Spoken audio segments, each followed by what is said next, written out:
নজরুল বর্ষের উদ্বোধন। কৃত্রিম বুদ্ধিমত্তা জ্ঞানের পথ খোলার সাথে সাথে মূল্যবোধ হারিয়ে বিপথগামী হওয়ার শঙ্কাও তৈরি করেছে বললেন প্রধানমন্ত্রী। তিস্তা ব্যারেজ নিয়ে আলোচনা হয়েছে প্রধানমন্ত্রীর চীন সফরে। সম্ভাব্যতা যাচাইয়ে শীঘ্রই আসছে উচ্চ পর্যায়ের একটি প্রতিনিধি দল। এইচএসসি ও সমমানের পরীক্ষা শুরু হয়েছে সারা দেশে। প্রথমবারের মতো পরীক্ষা হচ্ছে অভিন্ন প্রশ্নপত্রে।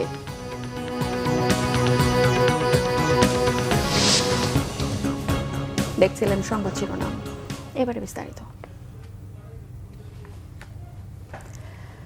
প্রধানমন্ত্রী তারেক রহমান বলেছেন, তথ্য প্রযুক্তির অবাধ প্রবাহ, কৃত্রিম বুদ্ধিমত্তার সীমাহীন ইতিবাচক এবং নেতিবাচক প্রভাব নতুন প্রজন্মকে একদিকে যেমন জ্ঞানের দ্বার উন্মোচন করে দিয়েছে, অপরদিকে মূল্যবোধ হারিয়ে বিপদগামী হওয়ার পথও উন্মুক্ত হয়েছে। এমন জটিল বাস্তবতায় কাজী নজরুল ইসলামের নৈতিক মূল্যবোধ সম্পন্ন ছড়া বা কবিতা উদীয়মান প্রজন্মের সামনে আলোকবর্তিকা হয়ে উঠতে পারে। নজরুল বর্ষ উদযাপনের মধ্য দিয়ে দেশে বিদেশে জাতীয় কবির সৃষ্টিকর্ম নতুনভাবে মূল্যায়িত হবে আশা প্রধানমন্ত্রীর। বিস্তারিত জানাচ্ছেন জাহাঙ্গীর আকন্দ। ধন্যবাদ মাননীয় প্রধানমন্ত্রী। জাতীয় কবি কাজী নজরুল ইসলামের ১২৭তম জন্মজয়ন্তী উপলক্ষে সারা দেশে একযুগে নজরুল বর্ষ ২০২৬ ও ২৭ বছরব্যাপী কর্মসূচির উদ্বোধন করেন প্রধানমন্ত্রী তারেক রহমান। সচিবালয়ে মন্ত্রী সভাকক্ষে নজরুল বর্ষ উপলক্ষে স্মারক ডাকটিকিট ও লোগো উন্মোচন করেন প্রধানমন্ত্রী। এ সময় প্রধানমন্ত্রী তারেক রহমান বলেন, কাজী নজরুল ইসলাম বাংলাদেশের ভূখণ্ডে জন্মগ্রহণ না করলেও তার হৃদয় জুড়ে ছিল বাংলাদেশ। বাংলাদেশও তাকে হৃদয় দিয়ে ভালোবাসে।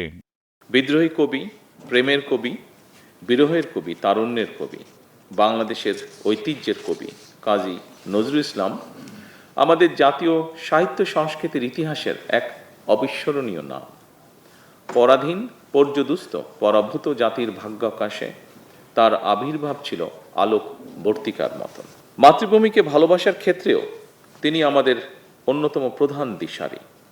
আমাদের জীবন, আশা আকাঙ্ক্ষা, স্বপ্ন সংগ্রাম, সাহিত্য, সংস্কৃতি, ইতিহাস, ঐতিহ্য তার রচনার মধ্যে মহিমায় সৌন্দর্য নিয়ে বক্সময় হয়ে রয়েছে। কবির সেই স্মৃতি বিজড়িত ত্রিশালকে নজরুল সিটি ঘোষণার সম্ভাব্যতা খতিয়ে দেখার জন্য এরই ভিতরে নির্দেশনা দেওয়া হয়েছে সংশ্লিষ্ট কর্তৃপক্ষকে। প্রধানমন্ত্রী বলেন, পরাধীনতা, জুলুম, নির্যাতন, শোষণ, অসাম্য, বৈষম্য, কুসংস্কার তথা যা কিছু অন্যায়, অবিচার ও অসুন্দর, তার বিরুদ্ধে জাতীয় কবির কলম ছিল শানিত অস্ত্র। প্রতিটি ক্ষেত্রেই নজরুল শুদ্ধ প্রকাশ। অন্যায় অবিচারের বিরুদ্ধে রুখে দাঁড়াতে তিনি আমাদের অনুপ্রেরণা। তার প্রাসঙ্গিকতা এবং প্রয়োজন কখনোই ফুরোয় না। একজন রাজনৈতিক কর্মী হিসাবে আমার কাছে মনে হয় আমাদের জাতীয় কবি কাজী নজরুল ইসলাম হলেন বাংলাদেশের মন। আমাদের জাতীয় কবি কাজী নজরুল ইসলাম যেমন বলেন, গাহি সাম্যের গান, সেখানে আসিয়া এক হয়ে গেছে সব বাধা ব্যবধান। সেখানে মিশেছে হিন্দু, বৌদ্ধ, মুসলিম, খ্রিস্টান। অপশক্তি নিজেদের হীন দলীয় স্বার্থে মানুষের মধ্যে বিভেদ, বিরোধ সৃষ্টির অপচেষ্টা চালালেও সবাই মিলেমিশে থাকাই বাংলাদেশের মানুষের আবহমান কালের মূল্যবোধ। বর্তমান সরকারও এমন এক রাষ্ট্র এবং সমাজ বিনির্মাণের লক্ষ্যে কাজ করছে, যেখানে ধর্ম, বর্ণ নির্বিশেষে প্রতিটি মানুষ নির্বিঘ্নে নিরাপদে বসবাস করবে। শুধু মানুষের এই নিরাপত্তা নয়, আসুন কোনো প্রাণীও মানুষের হিংস্রতার শিকার যেন না হয়, বর্তমান সরকার সেটিও নিশ্চিত করতে চায় এবং আপনাদের সকলের সহযোগিতায় সরকারের পক্ষে সম্ভব সেটিকে নিশ্চিত করা। জাতীয় কবির জীবন ও কর্মের সঙ্গে গণমানুষ, বিশেষ করে বর্তমান প্রজন্মের সম্পর্ক আরও গভীর ও নিবিড় করার প্রয়োজনীয়তা তুলে ধরেন প্রধানমন্ত্রী।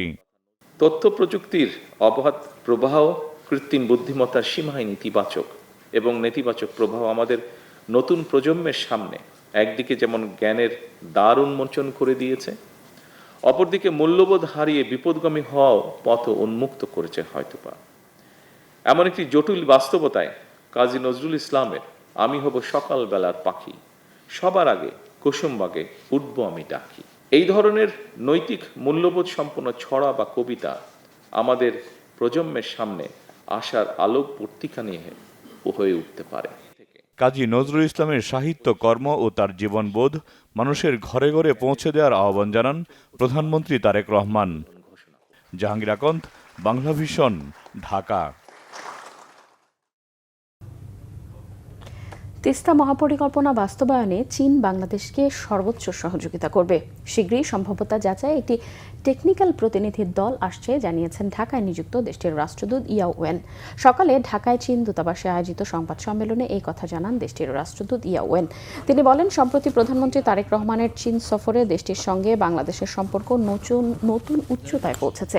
সফরটি পারস্পরিক সহযোগিতার এবং বিশ্বাসের নতুন পথ তৈরি করেছে। সামনের দিনে দুদেশের মধ্যে দ্বিপাক্ষিক বাণিজ্য ও সহযোগিতা আরও বাড়বে। প্রতিরক্ষা ও প্রযুক্তি সহ বিভিন্ন খাতে সহযোগিতা অব্যাহত থাকবে। চীনের 2+2 বৈঠকে যোগ দেওয়ার মাধ্যমে উভয় দেশই লাভবান হবে বলেও মন্তব্য করেন চীনের রাষ্ট্রদূত।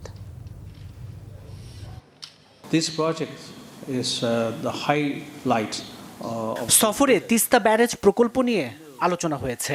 চীন কিভাবে সাহায্য করতে পারে তা বলা হয়েছে। ফিজিবিলিটি স্টাডি করতে উচ্চ পর্যায়ের একটি টেকনিক্যাল দলও খুব শিগগিরই আসবে। তিস্তা বাংলাদেশের প্রকল্প, বাংলাদেশের ইচ্ছায় চীন এখানে কাজ করবে। সারা দেশে একযোগে শুরু হয়েছে উচ্চ মাধ্যমিক সার্টিফিকেট ও সমমানের পরীক্ষা। সকালে বৃষ্টিতে কিছুটা ভোগান্তি হলেও যানজট কম ও অভিন্ন প্রশ্নপত্র সহ সার্বিক ব্যবস্থাপনায় সন্তুষ্টি প্রকাশ করেছেন অভিভাবকেরা। নাবিল জাহাঙ্গীরের রিপোর্টে বিস্তারিত। এইচএসসি ও সমমান পরীক্ষার প্রথম দিন গুড়ি গুড়ি বৃষ্টি মাথায় করে এভাবেই ছুটতে হয়েছে পরীক্ষার্থীদের। বৃষ্টি কাদার ভোগান্তি উপেক্ষা করে সন্তানের জন্য কেন্দ্রের বাইরে অপেক্ষা করেছেন অভিভাবকরাও। রাস্তায় যানজট কম থাকায় আর সময় হাতে নিয়ে বের হওয়ায় সময় মতো কেন্দ্রে পৌঁছতে পেরেছেন অধিকাংশ পরীক্ষার্থী। তবে অনিবার্য কারণে কেন্দ্রে পৌঁছাতে দেরি হলে এবছর প্রবেশের বিশেষ ব্যবস্থা ছিল। যেহেতু বৃষ্টি হচ্ছে, বাচ্চারা না ঢোকা পর্যন্ত তো আমি যেতে পারছি না। ছেলে ঢুকছে এখন রুমে, এখন পরীক্ষাটা দিচ্ছে, এখন আমরা বাড়ি দাঁড়ায় আছি। ছেলে কিরকম পরীক্ষা দিচ্ছে? দাঁড়ায় থাকাটা অনেক কষ্ট। এই বৃষ্টি পড়তেছে, চশমা ভিজে গেছে, কিছুই চোখে দেখতেছিলাম না। সার্বিক ব্যবস্থাপনায় সন্তুষ্ট অভিভাবকরা।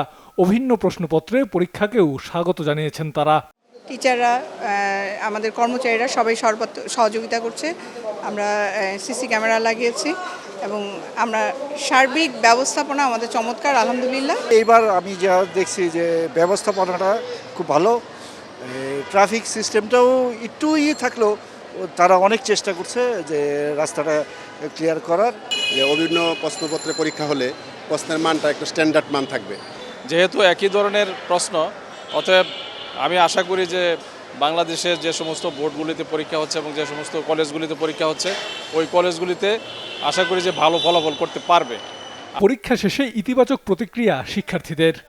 হ্যাঁ, সবই ভালোভাবে হয়েছে। টিচাররা ভালোভাবে গাইড দিচ্ছে। মানে যেমন টেনশন ছিল, একটা ভয় ছিল, সেটা হয়নি। ভিতরে যে একটা কনফিডেন্স পেয়েছি। সবকিছু ভালো হয়েছে আলহামদুলিল্লাহ। হ্যাঁ, স্ট্যান্ডার্ড টাইপের কোশ্চেন ছিল। কোনো ধরনের সমস্যা ছিল না। আমাদের ঢোকার সময় চেক করেই ঢুকে নিয়ে গেছে। দেন আমাদের প্রশ্ন দিছে ঠিক টাইমে, তারপর খাতা নিচ্ছে, তারপর সব শিখাই দিছে কিভাবে কমপ্লিট করতে হবে। এবছর লিখিত পরীক্ষা শেষ হবে 8 আগস্ট। এরপর 15 আগস্ট পর্যন্ত ব্যবহারিক পরীক্ষা চলবে। এবার 3 শিক্ষা বোর্ড মিলিয়ে মোট 12,70,583 জন পরীক্ষার্থী অংশ নিচ্ছেন। নাবিল জাহাঙ্গীর, বাংলা ভিশন, ঢাকা। রাজধানীর বাইরে দেশের বিভিন্ন জায়গায় শুরু হয়েছে এইচএসসি ও সমমানের পরীক্ষা। চট্টগ্রাম শিক্ষা বোর্ডের অধীনে 114টি কেন্দ্রে পরীক্ষা হচ্ছে। রাজশাহী শিক্ষা বোর্ডের অধীনে 8টি জেলায় এবারের এইচএসসি পরীক্ষায় অংশ নিয়েছে 1,40,830 জন পরীক্ষার্থী। সিলেট শিক্ষা বোর্ডের অধীনে 4টি জেলায় মোট 72,745 জন পরীক্ষার্থী পরীক্ষায় অংশ নিচ্ছে। এদিকে পরীক্ষা উপলক্ষে সিলেট মহানগরীর 25টি পরীক্ষা কেন্দ্রে কড়া নিরাপত্তা ব্যবস্থা নিয়েছে সিলেট মেট্রোপলিটন পুলিশ। খুলনাতেও শান্তিপূর্ণভাবে এইচএসসি পরীক্ষার যথাসময়ে শুরু হয়েছে। পরীক্ষা কেন্দ্র এলাকায় 200 গজের মধ্যে মানুষের সমাগম নিষিদ্ধ করা হয়েছে আইন শৃঙ্খলা বাহিনীর পক্ষ থেকে। খুলনায় এবছর 48টি কেন্দ্রে 23,548 জন পরীক্ষার্থী এইচএসসি পরীক্ষায় অংশগ্রহণ করছে। ময়মনসিংহ মাধ্যমিক ও উচ্চ মাধ্যমিক শিক্ষা বোর্ডের অধীনে 4 জেলায় 316টি ইনস্টিটিউটে 112টি কেন্দ্রে এইচএসসি পরীক্ষা হচ্ছে। রংপুর জেলায় 67টি কেন্দ্রে প্রথম পরীক্ষায় 31,732 জন পরীক্ষার্থী অংশ নিয়েছে। বরিশাল শিক্ষা বোর্ডের অধীনে 350টি কলেজে পরীক্ষার্থী 60,436 জন। 142টি কেন্দ্রে পরীক্ষা অনুষ্ঠিত হয়েছে। ডেঙ্গু পরিস্থিতি মোকাবেলায় সব ধরনের প্রস্তুতি নেওয়া হয়েছে জানিয়েছেন স্বাস্থ্যমন্ত্রী সরদার মোহাম্মদ সাখাওয়াত হোসেন। ঢাকা মেডিকেল কলেজের প্যাথোলজি বিভাগে আধুনিক মাইক্রোস্কোপ ও ল্যাবরেটরি যন্ত্রপাতি হস্তান্তর শেষে তিনি একথা জানান। স্বাস্থ্যমন্ত্রী জানান, দেশে বর্তমানে পর্যাপ্ত ডেঙ্গু পরীক্ষার কিট ও স্যালাইনের মজুত রয়েছে। গত 6 মাসে ডেঙ্গুতে মৃত্যুহার বেড়েছে, বিশেষ করে জুলাই আগস্টে সংক্রমণ বাড়তে পারে। এ কারণে সবাইকে সতর্ক থাকার আহ্বান জানান তিনি। মশার লার্ভা ধ্বংসে ডাবের খোসা, পুরনো টায়ার ও ছোট পাত্রে জমে থাকা পানি ব্যবহারের জন্য বিশেষ লার্ভানাশক ট্যাবলেট আগামী 7 দিনের মধ্যে সরবরাহ করা হবে বলেও জানান তিনি। এছাড়াও আগামী 6 মাসের মধ্যে সুপার স্পেশালাইজড হাসপাতাল প্রকল্প পূর্ণাঙ্গভাবে চালুর আশা প্রকাশ করেন স্বাস্থ্যমন্ত্রী। পাশাপাশি 10 জুলাই ঢাকা মেডিকেল কলেজের প্রতিষ্ঠাবার্ষিকীতে প্রধানমন্ত্রীর পক্ষ থেকে মেয়েদের আবাসন সহ কলেজটির সার্বিক উন্নয়নে বেশ কয়েকটি বড় প্রকল্পের ঘোষণাও আসতে পারে বলে জানান মন্ত্রী। জাতীয় মানবাধিকার কমিশনের খসড়া আইনে কমিশন স্বাধীন সংস্থা হিসেবে কাজ করার সক্ষমতা খর্ব হবে বলে মনে করছে টিআইবি। গুমের অভিযোগের তদন্তেও অন্তর্বর্তী সরকারের অধ্যাদেশ থাকা কমিশনের সক্ষমতা খর্ব করা হয়েছে বলে মত তাদের। এমনকি অভিযুক্ত ব্যক্তি, সরকারি কর্মচারী বা শৃঙ্খলা বাহিনীর সদস্যের গ্রেফতারের ক্ষেত্রে নিয়োগকারী সংস্থা পূর্বানুমতির প্রয়োজন হবে কিনা সে বিষয়েও সুস্পষ্ট নির্দেশনা নেই। এছাড়াও বিধি প্রণয়ন, বাজেট, চেয়ারম্যান ও কমিশনার নিয়োগের আইনটিতে স্বচ্ছতার অভাব রয়েছে উল্লেখ করে খসড়া পরিবর্তনে 19 দফা সুপারিশ তুলে ধরেছে টিআইবি। বৃহস্পতিবার রাজধানীর ধানমন্ডিতে এক পরামর্শ সভায় এই সুপারিশ তুলে ধরা হয়। তবে মানবাধিকারের বিষয়ে ব্যক্তিগতভাবে চরম নির্যাতনের অভিজ্ঞতা থাকা ব্যক্তিরা সংসদে থাকায় কমিশন আইনের এমন দুর্বল দিকগুলো বিবেচনায় নেবে বলে আশা টিআইবির। অন্তর্বর্তী সরকারের করা শতাধিক অধ্যাদেশের মধ্যে বর্তমান সংসদে যেগুলো পাশ হয়নি বা বাদ পড়েছে তার মধ্যে মানবাধিকার কমিশন অধ্যাদেশ অন্যতম। কমিশনের কার্যক্রম উপজেলা পর্যায় পর্যন্ত সম্প্রসারণের সুপারিশও করেছে টিআইবি। সংস্থাটি মানবাধিকার কমিশন আইন নিয়ে তাদের এই সুপারিশ আইনমন্ত্রী সহ সংসদ সদস্যদের দেয়া হবে। আন্তর্জাতিক প্রসঙ্গ। কাতারে কারিগরি পর্যায়ে বৈঠকে লেবানন সহ সব ফ্রন্টে যুদ্ধ বন্ধ না হওয়া পর্যন্ত আপত্তি তুলেছে। এছাড়াও মার্কিন হামলায় ক্ষতিগ্রস্ত পারমাণবিক কেন্দ্রগুলোতে আন্তর্জাতিক পরমাণু শক্তির সংস্থার পর্যবেক্ষকদের প্রবেশের খবরটি মিথ্যে বলে দাবি করেছে ইরানের পার্লামেন্ট স্পিকার মোহাম্মদ বাঘের গালিফাফ। কাতারে শেষ হয়েছে যুক্তরাষ্ট্র ও ইরানের কারিগরি পর্যায়ের পরোক্ষ বৈঠক। তবে বেশ কিছু বিষয়ে আপত্তি তুলেছে তেহরান। ইরানের উপ পররাষ্ট্রমন্ত্রী কাজেম ঘারিবাবাদ জানিয়েছেন, সমঝোতা স্মারকে প্রথম অনুচ্ছেদ মানছে না যুক্তরাষ্ট্র। বন্ধ হয়নি লেবাননের সংঘাত। তেহরানের দাবি, যুক্তরাষ্ট্র মধ্যপ্রাচ্যে নতুন করে সামরিক সরঞ্জাম ও সেনা বাড়াচ্ছে এবং মার্কিন কর্মকর্তারা তাকে হুমকি স্বরূপ এবং হস্তক্ষেপমূলক বক্তব্য দিচ্ছেন। সমঝোতা স্মারক লঙ্ঘনের যে কোনো ঘটনা সরাসরি আলোচনা করতে তেহরান ও ওয়াশিংটনের মধ্যে একটি বিশেষ যোগাযোগ চ্যানেল বা হটলাইন স্থাপনের ঘোষণা দিয়েছে ইরানের উপ পররাষ্ট্রমন্ত্রী কাজেম ঘারিবাবাদ। বৈঠকে কাতারে তেহরানের অবরুদ্ধ থাকা $6 বিলিয়ন ছাড়ের বিষয়েও হয়েছে আলোচনা। দুপক্ষ একটি বিষয়ে একমত হয়েছে যে ইরান কাতারের মধ্যস্থতায় এই তহবিল নিত্যপণ্যের চাহিদা মেটাতে ব্যবহার করতে পারবে। এছাড়াও ইরানের পার্লামেন্ট স্পিকার মোহাম্মদ বাঘের গালিফাফ জানিয়েছেন, ইরানের পরমাণু সংস্থাগুলোতে আন্তর্জাতিক পরমাণু সংস্থার পরিদর্শকদের কোনো প্রবেশাধিকার দেয়া হয়নি। এই ছিল এখনকার মতো। পরের সংবাদ বিকেল 4টায়। এর আগে দুপুর 3টার ম্যাচে নিউজ টপ 10 দেখার আমন্ত্রণ রইল। এছাড়াও বাংলাদেশের সংবাদ ও সংবাদ সংশ্লিষ্ট অনুষ্ঠান দেখতে ভিজিট করুন www.bvnews24.com ও facebook.com/bangladeshi-news এবং সাবস্ক্রাইব করুন youtube.com/bangladeshi-news। এতক্ষণ সঙ্গে থাকায় ধন্যবাদ সবাইকে।